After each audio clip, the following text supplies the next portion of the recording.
देश में अगर आप भ्रष्टाचार के खिलाफ आवाज उठाते हैं तो पुलिस आपको केस में डाल देती है। कल कॉकरोच जनता पार्टी के नेता अभिजीत दीपके ने कहा कि अगर आपको इतना ही शौक है बीजेपी का कार्यकर्ता बनने का तो बीजेपी दफ्तर में जाके नौकरी कर लीजिए। अगर आपने पुलिस की वर्दी पहनी है तो पुलिस का काम कीजिए, जनता की मदद कीजिए, जनता की सेवा के लिए। बॉम्बे हाई कोर्ट ने यह बात पुलिस को कहा है कि आप पुलिस हैं, आप सरकार पब्लिक के लिए काम कर रहे हैं, आप सरकार के कार्यकर्ता क्यों बन गए हैं। वहां एसडीपीआई के नेता को बकायदा जिला बदर किया जा रहा था क्योंकि उन्होंने अमित शाह मुर्दाबाद कहा था। मतलब सोचिए, लोकतंत्र में टीवी अखबार का काम था सवाल पूछना, तो वो तो पूछ नहीं रहा है। अब उसकी वजह है जाति। जो इस देश में आरएसएस की जाति है, वही मीडिया की जाति है और वही बीजेपी की जाति है। इस देश में टीवी अखबार निर्दयी तरीके से सवाल पूछता है, झूठे आरोप लगता है, बेईमानी करता है। जब सत्ता में कोई दलित, पिछड़ा, किसान, आदिवासी, अल्पसंख्यक हो, जब कोई अधिकारी हो, कर्मचारी हो। सोचिए, अगर कोई दलित पिछड़ा सरकार होती और 12,000 करोड़ रुपए के रोड पर टूट जाता, क्या उस परिवहन मंत्री का इस्तीफा नहीं होता? क्या आपने देखा किसी टीवी अखबार ने नितिन गडकरी से सवाल पूछ लिया हो? आप लोग टीवी देखते हैं तो सोशल मीडिया देखिए। 50,000 करोड़ की लागत से यमुना एक्सप्रेसवे बना। अगर कोई दलित पिछड़े की सरकार होती, कोई मंत्री होता, तो क्या उसका इस्तीफा नहीं होता? ये देखिए, रीवा का पुल टूट गया, 90 पेपर लीक हो गए। नीट का पेपर सीबीएसई में फ्रॉड हुआ। अगर कोई दलित पिछड़े की प्रधान सरकार होती तो क्या उसका मंत्री का इस्तीफा नहीं होता? और ये टीवी वाले क्या करते? और मान लीजिए कि राम मंदिर में चोरी हो गया, करोड़ों की चोरी। अगर मुख्यमंत्री मायावती जी अखिलेश होते तो टीवी अखबार उनको छोड़ देता? सिर्फ ये कहता कि जो चोरी किए हैं वो 8 लोग जेल में है, बाकी योगी दोषी नहीं है, मोदी दोषी नहीं है, चंपत राय दोषी नहीं, अनिल मिश्रा दोषी नहीं है। आपको नहीं लगता कि ये जातिवाद है? दलित पिछड़े नेताओं को फंसाना और जनरल नेताओं को बचाना, ये आपको नहीं लगता है? अगर कोई परिवहन मंत्री होता और सरकार दलित पिछड़ों की होती और वो पेट्रोल में एथेनॉल मिला रहा होता, तो आपको लगता है कि उसको इस्तीफा नहीं देना पड़ता? इस देश में दलित पिछड़ों के लिए कितना मुश्किल है, उनसे पूछिए जो नौकरी करते हैं। वो नौकरी पा तो लेते हैं आरक्षण से, लेकिन उनको रोज अपने सम्मान के लिए, नौकरी के लिए दर दर खटकना पड़ता है। और सोचिए, इस देश में आज भी रिजर्वेशन को कोस रहे हैं लोग, जबकि 10% रिजर्वेशन ले रहे हैं जिनका कोई जनगणना नहीं हुआ, वो आर्थिक आधार पर ले रहे हैं। और एक इंदिरा नूई ने अमेरिका में बयान दे दिया। उन्होंने कहा कि भारत में अव्यवस्था है, गरीबी है, लाचारी है, मैं भारत में सीईओ नहीं बन पाती। उसके लिए आरक्षण को दोषी दे रहे हैं संघी लोग और जातिवादी लोग।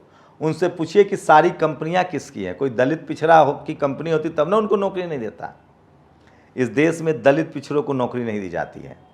इस देश में सारे संसाधन, जमीनें, शहर, सारी नौकरियां, सारा कॉरपोरेट, सारा media, judiciary, bureaucracy, college, university, business किसके कब्जे में है? सबसे ज्यादा किस जाति के लोग प्रधानमंत्री और मुख्यमंत्री बने हैं? डेटा निकालिए। सबसे ज्यादा किस जाति के लोग चपरासी से लेकर चीफ जस्टिस हैं? भ्रष्टाचार के लिए कौन दोषी है? जो सत्ता में गया ही नहीं, सिस्टम में गया ही नहीं, या जो इक्का दुक्का गया है, जो मुगल काल से लेकर, अंग्रेज के समय से लेकर और आजादी के बाद भी सत्ता में बैठा है, उसको दोषी नहीं ठहराइएगा। ये तो ठीक वैसे ही हुआ जो 70 साल में अगर कुछ गड़बड़ी हुआ तो वो कांग्रेस, आज जो अच्छा हुआ उसके लिए कांग्रेस नहीं। मतलब 70 साल कांग्रेस ने राज किया, तो आप पूछते हैं ना कि भाई गड़बड़ी के लिए भी कांग्रेस जिम्मेदार है, तो आप कहें कि नहीं, 70 कांग्रेस वाले कहेंगे नहीं, 70 साल में जो गड़बड़ी हुआ है उसके लिए भी बीजेपी जिम्मेदार है। अरे बीजेपी तो अभी 10 साल आई है। ठीक उसी तरह से इस देश के दलित पिछड़ा जो गिनती के इक्का दुक्का हो गए हैं, उनको जिम्मेदार ठहराया जा रहा है।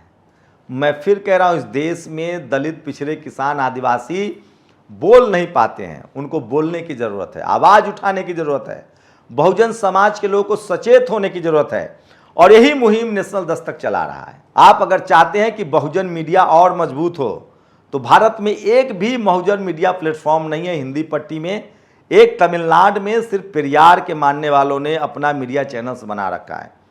अब सोशल मीडिया का जमाना है, हमें मीडिया प्लेटफॉर्म बनाना है, मीडिया हाउस बनाना है जहां 100 लोग काम कर सकें। हम लोग जिस मुद्दे पर, शोषित वंचित समाज के मुद्दे पर काम करते हैं, हमें न तो किराए का मकान मिलता है, मिल भी जाता है तो अगले साल खाली करा लिया जाता है। हमारे पास हम सबसे ज़्यादा अपने चैनल का रिसोर्सेज रेंट पर खर्च करते हैं। तो आप लोगों से गुजारिश है कि हमारी मदद कीजिए ताकि हम एक मीडिया हाउस बना सके, ताकि लोकतंत्र न्याय जिंदा रहे। आपको बता दें कि BBC भी सरकार स्पॉन्सर्ड है। आपको बता दें इसी देश में वायर चलता है जनता के पैसे से, ऑल्ट न्यूज चलता है जनता के पैसे से, जो जुबैर चलाते हैं। इसी देश में न्यूज लॉन्ड्री जो मधु त्रेहन चलाती है, आज तक वाले की बहन है, वो जनता के पैसे से, चंदा से चलता है। हमने आज तक कोई चंदा नहीं लिया है नेशनल दस्तक के लिए। 2-3 छात्रों को आपने मदद किया है नेशनल दस्तक के जरिए, जो बहुजन समाज के थे, विदेश गए। मैं पहली बार कह रहा हूं कि हम लोग 10 साल 12 साल से लगातार काम कर रहे हैं। हमें अपनी टीम बड़ी करनी है, क्योंकि खबरें बहुत बड़ी हैं, लोगों की समस्याएं बड़ी हैं, लोगों का हम पर भरोसा बढ़ा है, उनको उम्मीदें बढ़ी है। हमें कम से कम 50 से 100 लोगों के बीच काम, 50 से 100 लोग काम करना पड़ेगा।